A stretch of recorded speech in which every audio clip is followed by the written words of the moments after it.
Finally দীর্ঘ 4-5 বছর পরে দেবপুর বাজার বৈশাখী মেলা বসছে। আজ বৈশাখ মাসের 3 তারিখ। তুই দেখেন দোকান 4-5 1 2 3 4 5 6 7 8টা, এসব মিলে 8-10টা মানুষ বলতে নাই।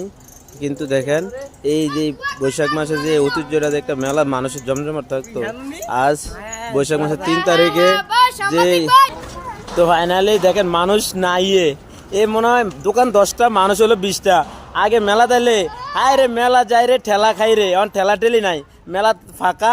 আর ওইদিকে কই চিবা জানি যাইতে আছে, এদিকে কি চলতেছে অনেক মানুষ। তো এই দীর্ঘ 5-6 বছর ধরে কোনো বাংলাদেশে মেলা নাই, কিন্তু করোনার পর থেকে এখন গায়ে বইছে, দোকানপাট নাই, মানুষও নাই, একদম ফাঁকা। ঐতিহ্যবাহী দেবপুরের বৈশাখী মেলা, ঠিক আছে। দেখেন দোকানপাট 10-12টা, মানুষ হলো 15-20 জন।